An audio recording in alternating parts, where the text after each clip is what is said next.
Good evening and hello.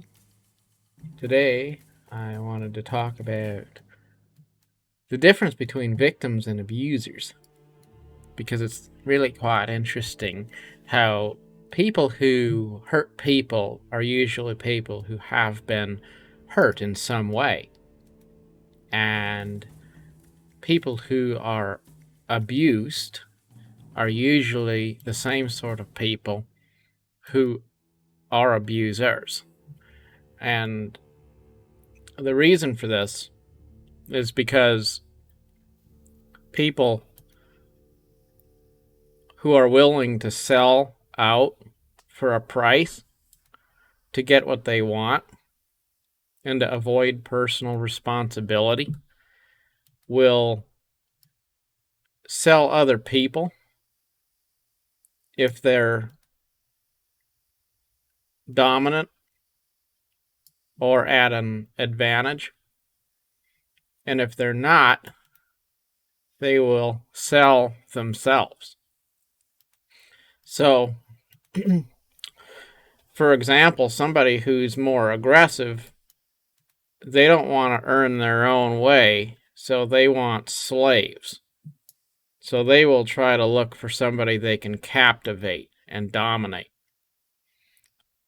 And then you have other people, and they also don't want to take responsibility, but they don't really have the means to dominate anybody. So they find somebody who's willing to promise them a free pass in some fashion.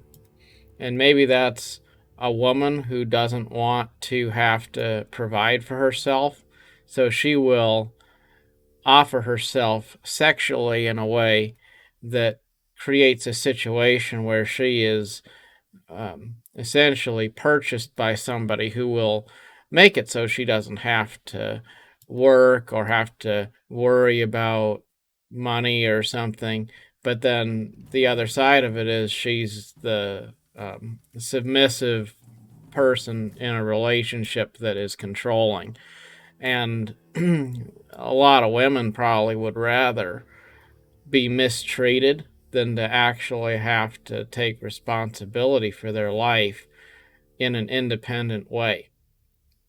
And it's unfortunate if people are taken advantage of, but quite often people will say all till the cows come home that they would like to be empowered and independent until they actually have to pay the bills. And then suddenly they are all about subjugating themselves and selling themselves out to whoever's willing to give them security in exchange for their liberty or their independence or their sense of personal identity.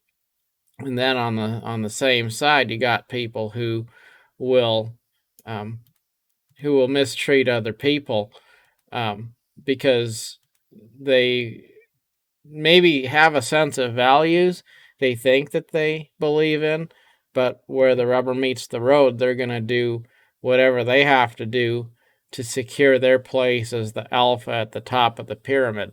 So if that means that they betray their friends or they mistreat other people, whatever it is, they're going to do what they need to do to secure their rightful place in their mind. And it's it all comes back to this um, this core value set that believes that there's a necessity to succeed in life by uh, viewing inequities as a positive. Um, if you view people as commodities, then that could manifest itself in the form of undervaluing yourself and imagining that you are yourself a commodity that can be bought by other people, or viewing other people as just fodder for some sort of buying and selling. And, um, people like that tend to have this control or be controlled philosophy. And they don't really comprehend the idea of a middle way that's not one of those two buckets. They tend to have kind of religious personalities in the sense that they always cling to something. Maybe it's something political or social. Maybe it's something more traditional like a religion or a job. But people who wind up abusing people or being abused usually are going to have this philosophy that one paramount idea is more important than all of the others. And that concept of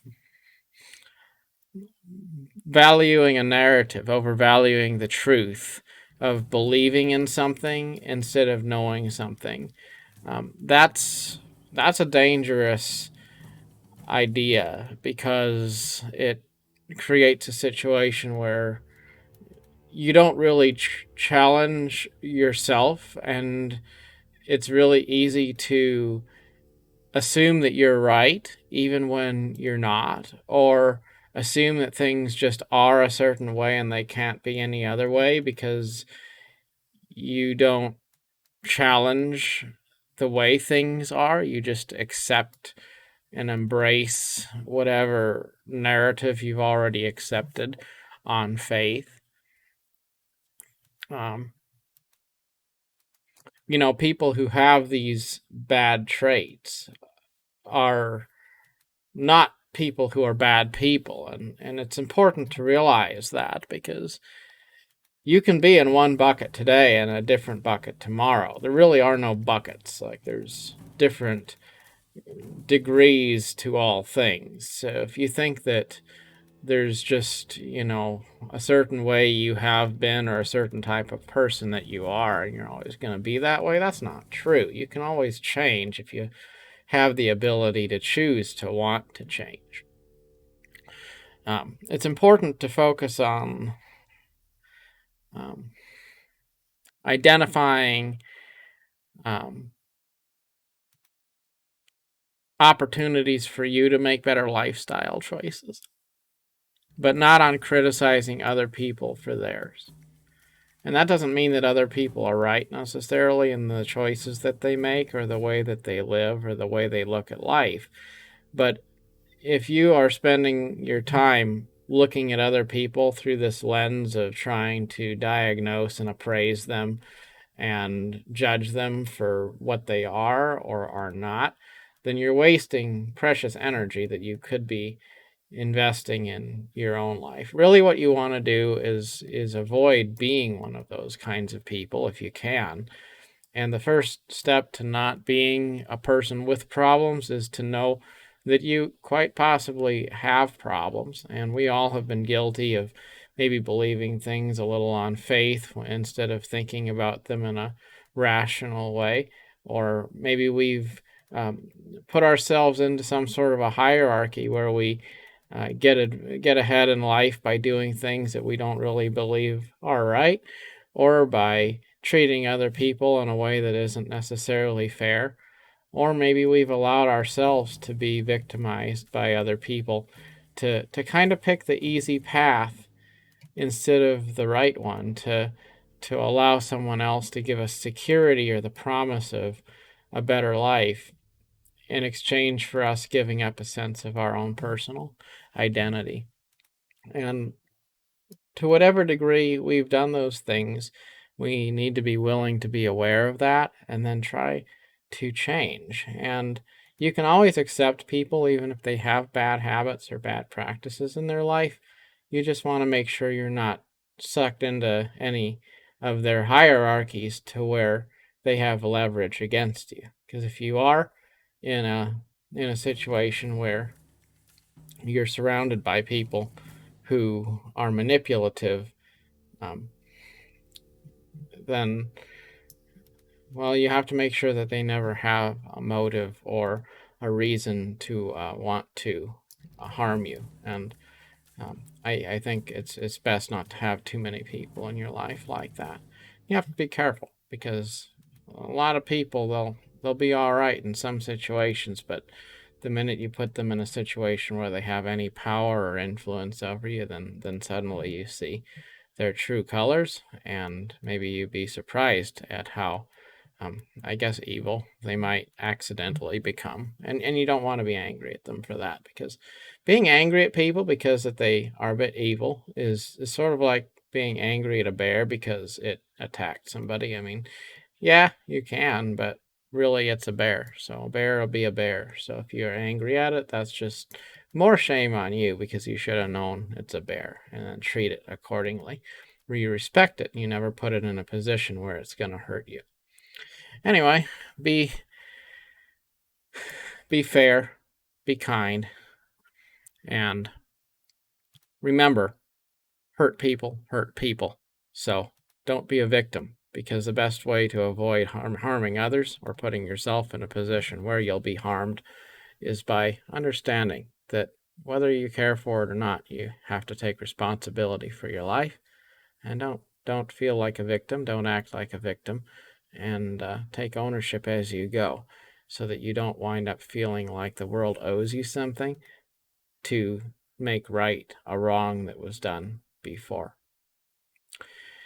Thank you very much. Have a wonderful night.